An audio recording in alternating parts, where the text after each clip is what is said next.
un des grands détracteurs de Maïmonide, c'était Rabbeinu Yona, qui vivait peut-être un siècle après lui. Et Rabbeinu Yona a ordonné qu'on brûle tous les livres de Maïmonide. Sur la grande place de sa ville, je crois qu'il était en Espagne, au sud de la France. Quelques années plus tard, le roi de France, à Paris, a ordonné ce qu'on appelle le brûlement du Talmud, de brûler tous les livres de Talmud en place de grève, à Paris. Rabbeinu Yona a fait le rapprochement entre les deux. Il s'est dit, si dans le monde il arrive une chose pareille, qu'on ordonne, un roi ordonne de brûler les livres du Talmud, c'est parce que moi j'ai ordonné il y a quelques années de brûler les livres de Maïmonide. J'ai fait Tchouva. Et il a écrit un livre entier qui est le must beast en la matière. Beast, d'accord, t'as le premier et t'as le deuxième, les deux must en la matière. Sha'arei Tchouva, les portails de Tchouva. C'est un livre extraordinaire qui, je crois, dernièrement a été traduit en français. Mais il est long, il est dur. On va prendre le Rambam qui est vraiment plus facile d'accès. Alors Maïmonide nous dit, toutes les mitzvot de la Torah, que ce soit les mitzvot positives ou négatives, qu'un homme ou une femme aurait pu transgresser, que ce soit de façon involontaire ou volontaire ou même préméditée. C'est quoi prémédité? Ça veut dire exprès. On a trois termes dans la Torah. Chet, Avon, Pesha. Chet, c'est involontaire. Tu ne savais pas que c'était interdit. Ou tu, par exemple, tu savais qu'il était interdit la lumière Shabbat, mais tu oublies que c'était Shabbat. Sur les toilettes, la nuit, tu vas aux toilettes, tu allumes la lumière, truc classique, d'accord? C'est Shabbat. C'est pas volontairement, c'est Shabbat, j'allume la lumière, tant pis. Non, c'était involontaire. Volontaire, c'est que tu sais que c'est Shabbat. Et néanmoins, tu dis, je ne vais pas faire le crétin maintenant, uriner dans le noir, j'allume la lumière. Ça, c'est volontaire. Exprès. Et puis ce truc-là, le Shabbat, c'est crétin. Allez, tac, tac, tac. Il se met à allumer et éteindre comme ça, rien que pour embêter. Là, c'est déjà exprès. Ça s'appelait Pesha. Chet, involontaire. Avon, volontaire. Pesha, exprès. Si quelqu'un a transgressé un péché, quel qu'il soit de la Torah, négatif ou positif, donc négatif, on sait, c'est 365 lois négatives, ne pas manger de porc, ne pas bouillir de la viande ensemble, ne pas mentir, ne pas voler, tous les ne pas qu'il y a dans la Torah, il y en a 365, où il a transgressé une loi positive, c'est-à-dire qu'il aurait dû faire une chose qu'il n'a pas fait, il n'a pas mis le tefillin, il n'a pas fait le Birkat Hamazon, il n'a pas fait le lulav, il n'a pas fait le shofar, il n'a pas mangé la matzah à Pesach, etc. Alors, il peut réparer. Comment? Nous dit Maïmonide, lorsqu'il fera tchouva et se repentira de son péché, il a l'obligation de faire le vidouille. Vidouille, c'est un mot qu'il faut apprendre par cœur parce que je n'aime pas la traduction française, elle a des connotations un peu chrétiennes. C'est confession. Mais confession, c'est franchement trop à l'église. Donc, on va dire vidouille. Vidouille, on va expliquer dans quelques minutes comment on fait le vidouille.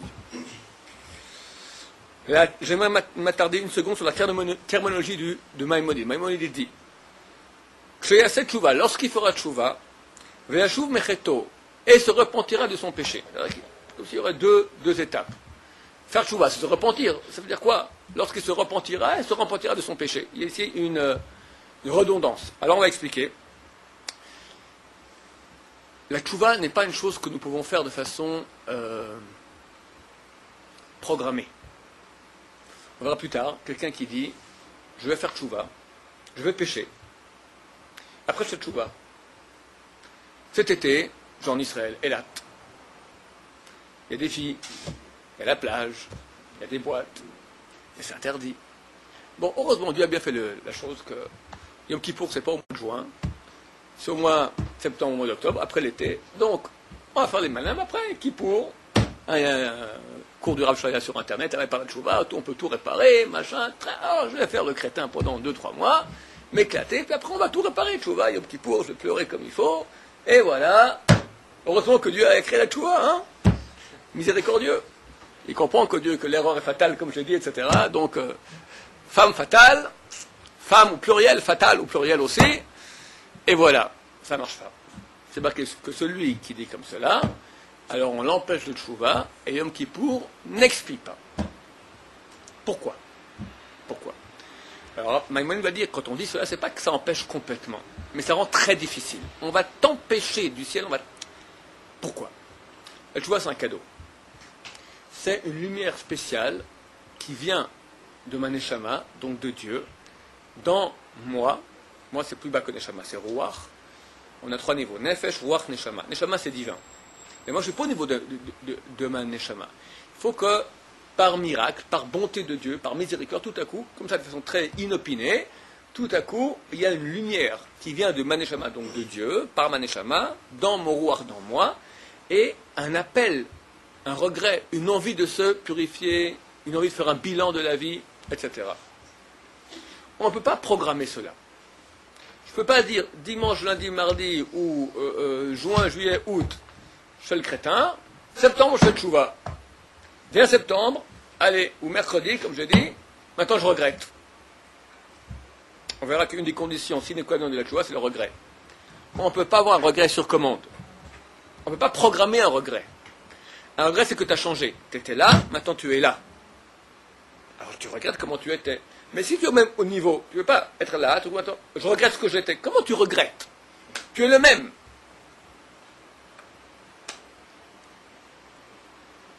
Donc, il faut qu'il y ait cette lumière qui vient de Dieu et qui met dans un état spécial de recherche de pureté, de sainteté, de lumière. Ça, c'est le premier terme de Maïmonide. Créassé tchouva, lorsqu'il fera tchouva, il sera en état de recherche de se rapprocher. Là, il va faire son bilan. On arrive à la deuxième terminologie de Maïmonide. Veyashuv mecheto, il fera tchouva de son péché. Il se rend compte maintenant qu'il a fait le crétin. Alors il prend maintenant, il regarde maintenant tout ce qu'il a fait, il dit « Oi, ça c'est pas bien comme j'ai fait ». D'abord il y a, première phase, une situation de retour général à Dieu. J'ai envie de me rapprocher, j'ai envie de me purifier, je suis en recherche de sens, en recherche de faire le bien. Après, je fais mon bilan et là je vois ce qui ne va pas. Et nous dit Maïmonide, lorsqu'on verra ce qui ne va pas, Veyashuv mecheto de son péché, Chayav litvadot, vient la mitzvah. Il n'y a pas de mitzvah d'après Maïmonide de faire tchouva. Il n'y a pas, dans les mitzvot positives, 248 mitzvot positives qu'il y a dans la Torah, il n'y a pas de mitzvah de faire tchouva. Ça n'existe pas. C'est pas marqué dans la Torah, et tu feras tchouva. Armel, pour ceux qui sont surveillés dans la Torah, ils pourraient ne pas avoir accès. Attends. D'abord que tu dis, il faut pas se tromper. C'est faux de dire que ceux qui ont toujours été dans la Torah, ils n'ont pas besoin de faire tchouva. Tchouva, c'est pas quelqu'un qui a fait les 400 coups. Tchouva, et Maïm va le dire un peu plus tard aussi, ici, il va dire l'essentiel de la tchouva, c'est au niveau des midot. Au niveau des traits de caractère. Tu as au niveau des péchés, mais au niveau des traits de caractère aussi. Quelqu'un qui est orgueilleux, quelqu'un qui est coléreux, quelqu'un qui est jaloux, quelqu'un qui est envieux. Ça n'existe pas ça. Chez les religieux, tu en as aussi. Donc la tchouva, c'est un retour à Dieu qui est infini, vu que Dieu est infini, donc il n'y a pas... Simplement, c'est quoi le tchouva? Tu étais à un niveau, tu montes de niveau. Ça s'appelle tchouva. Quelqu'un aime sa goya, il a quitté, il a fait tchouva. Ah, il n'est pas encore religieux. Mais il a fait tchouva de la goya. Baba Salé, il faisait tchouva. Baba Salé. Il y avait un rabbin, un gaon. À une époque, les Maïmonides, Rabbeinu, tout ça, on parle ça des Rishonim. Rishonim, c'est une période qui va entre l'an 1000 et l'an 1500. Avant eux, il y avait ce qu'on appelle les Géonim, traduction en français, les génies. L'époque des Géonim qui va environ 700 ans, 700 ans de l'ère chrétienne jusqu'à l'an 1000 de l'ère chrétienne. Une période de 300 ans qui s'appelle les Géonim. Il y avait un rabbin qui s'appelait Rav Saadia Gaon, qui était un gaon, un génie, un tzaddik, il faisait tchouva tous les jours. Pourquoi? Il en boite tous les jours, c'est shalom? Non. Il faisait tchouva, parce qu'il avait atteint un degré si haut aujourd'hui, c'est tchouva de ne pas avoir été hier au degré haut qu'il est aujourd'hui. Il regrette son niveau qu'il était hier. Donc tchouva, c'est pour tout le monde. Si Moshe Rabbeinu parle dans sa Torah, à sa génération, de tchouva, au peuple d'Israël, ça veut dire que ça concerne tout le monde. Donc, la tchouva concerne tout le monde. Alors qu'est-ce que j'étais en train de dire? Donc il n'y a pas de mitzvah de tchouva. Pourquoi il n'y a pas de mitzvah? Parce que c'est clair qu'il faut... tu as fait des bêtises, il faut réparer. C'est une chose qui est claire. Simplement, on te dit, il y a le mitzvah. Quand tu voudras réparer, là il y a le mitzvah, comment faire? Là vient la mitzvah. La mitzvah assez de la Torah, la mitzvah positive de la Torah, elle est le vidouille. Très important. Pourquoi très important? Parce que on a dans le Shulchan Aruch a été tranché la chose suivante. Mitzvot tzrechot kavana. Les mitzvot doivent être faites avec intention. On parle des mitzvot de la Torah, de Horaïta. Les mitzvot qui sont marqués noir souvent dans la Torah, donc 248 positifs, n'ont une valeur de mitzvah que si elles sont faites dans l'intention de faire une mitzvah. Quelqu'un vient à table, un jour de printemps. Il voit qu'à la place du pain, il y a des galettes. Il mange les galettes, les matzot, parce que c'est ce qu'il y a à manger. Il s'avère que c'est le soir du Seder. Il y a le mitzvah de la Torah de boire, de manger des galettes, des matzot. Maintenant, lui, il le fait maintenant sans intention. Pourquoi il mange la galette? Parce qu'il a envie de manger. C'est ce qu'il a mangé, c'est ce qu'il mange. Il pense ni à la matzah, ni à la Torah, ni sortie d'Égypte. Il n'a pas fait la mitzvah. Bien que techniquement, il y a eu mastication, déglutition et digestion, pour nous, ça ne vaut rien du tout. Pour la Torah. Mitzvot sechot kavana. Quelqu'un maintenant à Kippour. Durant Kippour, on fait 12 fois le vidouille. Entre guillemets, la confession. Si le type, il lit maintenant tout, il a pleuré à son Yom Kippour. Il était debout, en tremblant tout Yom Kippour. Il était super kadosh, un ange.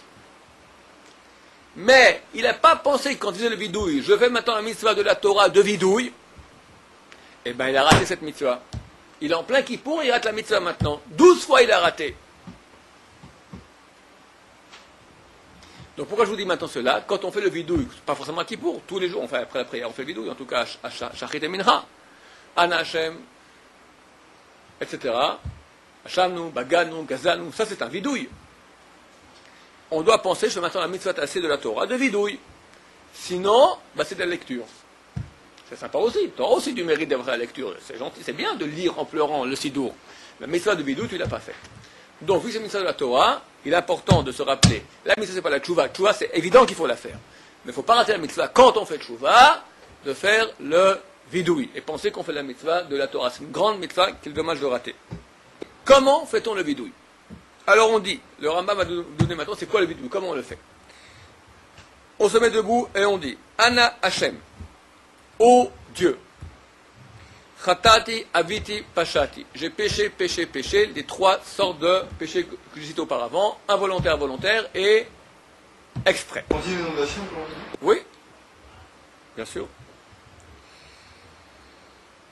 La seule fois où on ne le dit pas, c'est dans le Moussaf de la Chazara de Yom Kippour, où le Shar Tzibour tout seul va citer le vidouille que c'est le Kohen Gadol, le grand prêtre, au temple.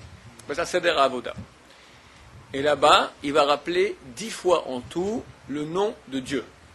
Le Kohen dans le temple, rappelons de Dieu, mais quel nom de Dieu? Pas le nom que nous disons aujourd'hui Ato, mais tel qu'il est écrit Yud-Ke Vav-Ke, le nom ineffable. Correspond aux 10 sphères. Tu vois, dans le Sidour, c'est marqué. Quel nom, avec quel point il le disait. Et lorsque Ben Israël entendait le nom ineffable sortir en pureté et en sainteté de la bouche du Kohen Gadol, sa jeunesse prosternait et tombait à terre et disait Baruch Shem Kvod Marto Lambad. Et nous faisons la même chose. Alors quand le Shar Tzibour il dit, alors il dit Ana Hashem. Il ne va pas dire le vrai nom. Il dit Hashem, Hashem le nom. Ok? Entre parenthèses, dernièrement, quelqu'un m'a écrit sur le mail et m'a dit pourquoi est-ce que quand on dit le nom de Dieu, en français, on met des points ou des tirets IEU?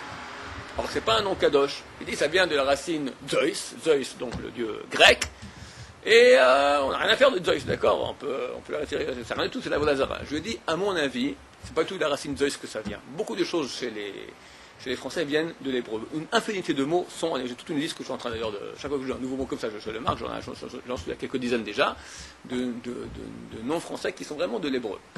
À mon avis, le nom de Dieu provient de l'hébreu aussi. Pourquoi? Le nom de Dieu c'est quoi? Yud-Ke Vav-Ke. Qu'on peut écrire aussi Yud, et puis Hey, et puis Vav. Comment j'écris Yud? I. Comment j'écris Hey? E. Comment j'écris Vav? U. I-E-U. Alors, c'est le nom de Dieu.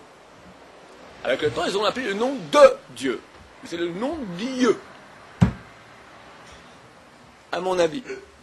Mais peut-être je me trompe, c'est basé que sur moi-même. D'accord? Donc ça a une certaine sainteté aussi. En anglais, God par exemple. God. G. Alors le Chayei Adam, c'est un décisionnaire ashkénaze il y a 150 ans, il a dit que même si on écrit le nom de Dieu dans une langue où ça n'a aucun sens, tel que Gott en allemand ou God en anglais, alors effectivement il faut le mettre avec point. Allah, c'est carrément juif. Allah, c'est elle. Elle, c'est le nom de Dieu. D'accord? Voilà, donc commençons notre... Alors, donc, on parlait de Ana Hashem. Donc, ô Dieu, Ratat et Abedi Pachat, j'ai péché des trois façons, involontaire, volontaire, exprès. Vasit kar vekar, et j'ai fait ça. Il faut préciser quoi? Évidemment, on le fait à voix basse. Même en français. Parce que tu as ton voisin, tu couches avec la femme de mon voisin, faut pas qu'il entende. D'accord? Même en français. Il va pas être content, même en français. Même en français. Si quelqu'un ne sait pas le dire en hébreu, il dit en français. C'est toujours mieux en hébreu, mais s'il ne sait pas, tant. L'essentiel maintenant, c'est comprendre ce que tu dis. Si quelqu'un il lit en hébreu, il ne comprend pas, mais il vaut qu'il lise en français, c'est évident. Le mieux, c'est comprendre ce qu'on lit en hébreu. Ce qui est possible aussi. Et donc, il faut préciser quel péché on a fait. Vare, et voici, nichamti, je regrette.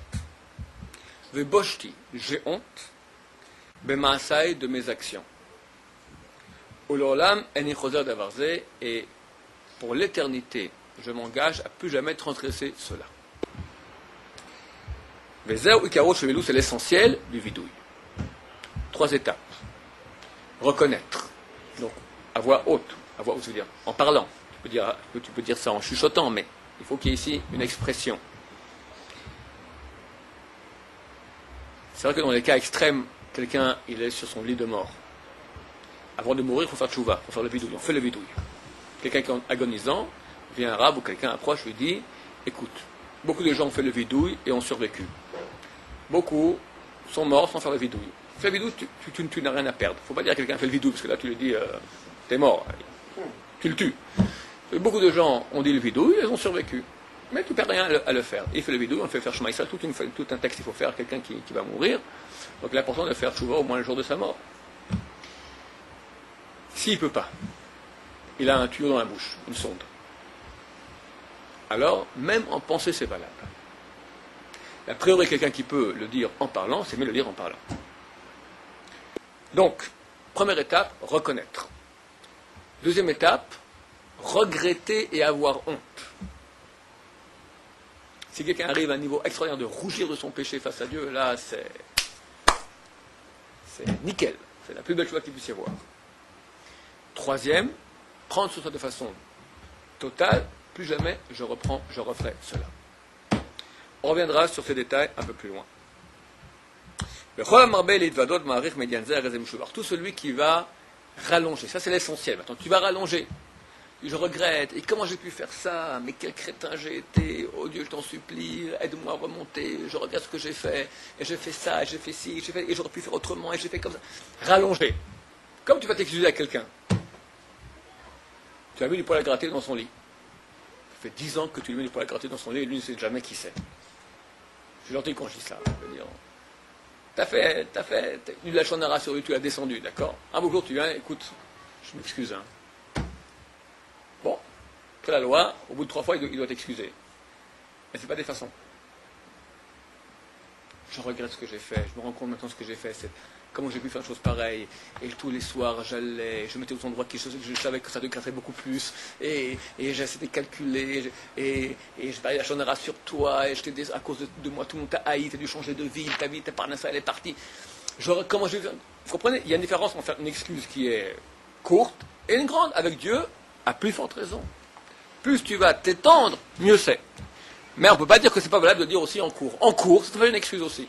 Donc l'essentiel, en le cours, tu l'as fait, et celui qui rallonge, mesure de piété, c'est digne de louange. De même, Maïmonide va nous dire ici que, à l'époque du Temple, lorsqu'il y avait des sanctions pratiques pour certains péchés qui étaient faits, il y avait des sanctions des fois de mort. C'était rare, mais ça arrivait. Quelqu'un qui a tué quelqu'un, il y avait la peine capitale. S'il y a eu 2 témoins, avertissement, etc., peine capitale. Pour d'autres péchés, il y avait peine capitale. On pourra dire, il va mourir, alors tout ça maintenant s'expier. Non, nous dit Maïmonide, s'il n'y a pas eu tchouva et vidouille, alors la mort, quelque part, n'a pas expié totalement. Il lui manque quelque chose. Donc avant de mourir, on allait le lapider, ou ça dépend des 4 sortes de morts, d'accord, on ne va pas rentrer dans le détail actuellement. Alors, il devait faire tchouva et faire le vidouille. Ou bien des fois, pour certains péchés, on recevait les 39 coups. Il fallait faire le vidouille et la tchouva auparavant. Parce que c'est une relation entre l'homme et son prochain. Quelqu'un a fait du dommage à quelqu'un, il a cassé son vélo, il a cassé sa voiture, il a brûlé sa maison. Bon, ok, il faut payer. je paye, je m'excuse, insuffisant. Maintenant aussi, à Dieu, dire je regrette, faire la vidouille la tchouva. Quand quelqu'un transgresse un péché envers Dieu, c'est envers Dieu uniquement. Quand il transgresse envers son prochain, il transgresse et envers son prochain et envers Dieu, parce que Dieu a interdit de faire du dommage à son prochain. Donc quand tu demandes pardon à ton prochain, il faut aussi faire tchouva. Dieu, j'ai parlé à Shonara, j'ai roulé mon prochain, j'ai menti, je l'ai haï, etc. Toutes les choses, tout ce qu'on peut avoir, et il y en a beaucoup dans la Torah, d'interdiction envers l'homme et son prochain. Il ne suffit pas de demander à excuser son prochain et de le rembourser, il faut aussi faire tchouva et vidouille par rapport à Dieu.